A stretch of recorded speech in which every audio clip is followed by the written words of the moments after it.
Samozřejmě máte nějaký dětský sen, že chcete hrát za Real Madrid, ale to jsou takový ty dětský sny, kterým já nechci říct, že nevěříte, ale je to prostě sen, na který se nějakým způsobem neupínáte. Já jsem vlastně poprvé, kdy jsem si začal myslet, že ze mě něco může být, bylo až když vlastně jsem začal vlastně tady hrát, tak jsem si říkal, z toho jako opravdu něco může být. A v tu dobu už jsem věděl, že třeba jsme byli na turnaji ve Walesu tenkrát, kde byl třeba Manchester United. Já jsem tam byl vlastně vyhlášený nejlepším hráčem, ale furt jsem to tak nějak bral s rezervou a vlastně normálně jsem studoval. Ale pak, jako když už jsem vlastně se dostal do nějakého toho kolotoče, pak samozřejmě velice rychle jsem začal tady hrát Ligu mistrů, tak to už jsem jako začal věřit, že ze mě něco může být. No. Po trenérovi Šafaříkovi, který nám šel do Teplic, do ligy, tak vlastně přicházel František Kopač. On na nás používal normální metody, na co byl zvyklý, takže my jsme trénovali jako chlapi. Vlastně ty soustřední, které jsme dělali, to bylo něco strašného a jako vůbec se s náma nepáral. Takže zase měl, stejně tak jako Šafařík, měl ten skvělý cit, kdy co má udělat, kdy od toho, že po vás o poločase střílel balóny v šatně, tak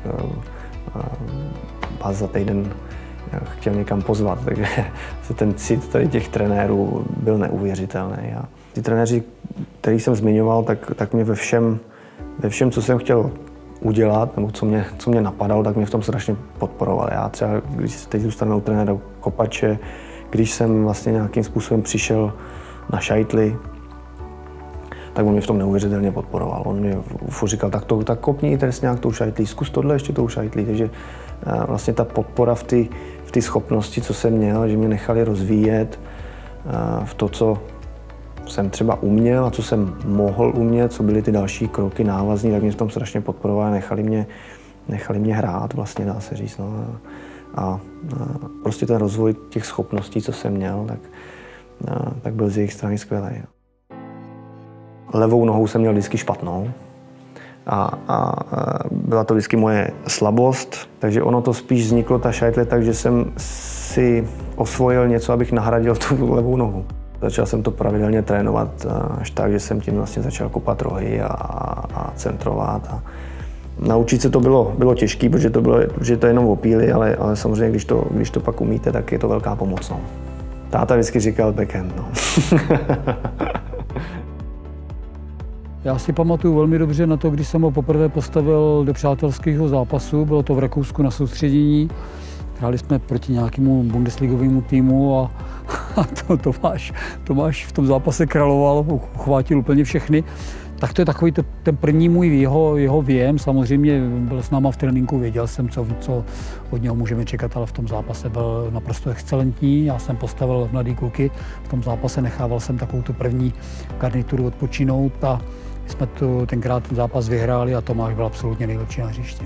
Studoval jsem počítačovou školu, že? Samozřejmě do toho je složitý, u těch počítačů musíte být, to se nemůžete jen tak naučit, takže do toho já jsem vlastně začal hrát a taky vzpomínám si, že trenér Šťastný tenkrát za mnou přišel a říkal mi, že mě zítra postaví a já mu říkám, já nemůžu, já mám zkoušku. A on mi řekl, no to mě nezajímá. Takže takhle byl můj první zápas za Ačko vlastně s Brnem. V momentě, kdy tu šanci dostal, tak už si pak o to místo řekl naprosto jasně.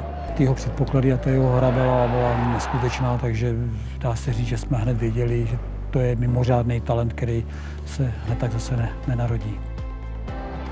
Po Zdeňku Šťastným přišla, i když vyhrál titul, tak přišla vlastně změna i majitele, vlastně přišel Vlastimil Košťál, vlastně, který si vzal Ivana Haška, začala se hrát Liga mistrů, ve které jsme vlastně byli úspěšní. Ale pořád jsem jakoby nevěřil, že tu Ligu mistrů nějak můžu hrát a že tam, jako, že bych ji hrát měl, i když jsem tu ligu už hrál vlastně pravidelně. Pak vlastně, když přišel ten zápas s tím Spartakem Moskva třeba, který pro mě teda byl potom zlomový, že už jsem zase, že to byl ten další krok toho nějakého uvědomění, že tohle prostě můžu v pohodě hrát. A zase ten vývoj byl postupný i z toho sebevědomí, který vlastně postupně těma zápasama mi rostlo až k uvědomění, že OK, tak ještě sem asi patřím. Tohle byl jako jeden z těch zlomových zápasů pro mě, pro to moje uvědomění a sebevědomí. Ale teď 2-2, Tomáš Tomáš Rosický společně s Obajninem. Rosický jde sám. Tomáš Rosický a Rosa dává gól.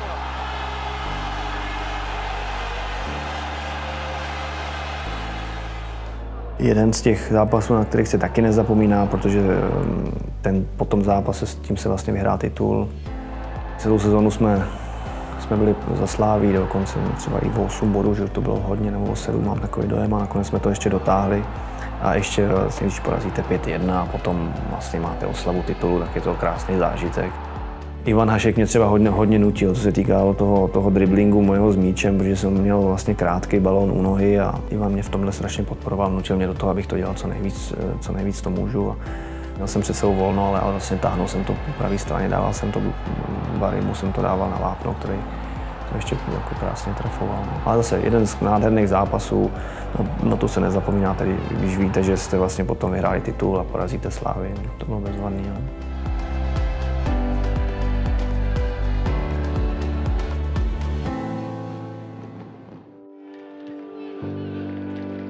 Opravdu jsem byl na zemi, když vlastně ten kolotoč začal a vlastně pan Paska už mi začal naznačovat určitý věci. Už jsem se třeba jednou, dvakrát s někým potkal, že mě někdo chtěl potkat, tak jsme se pak dohodli, že to necháme být. Já jsem mu řekl, ať mi vůbec nic neříká, že nechci nic vědět, že až přijde prostě nějaká doba, že se o tom začne bavit. A já jsem tomu tak pořád moc nevěřil, že je prostě čas, abych odešel.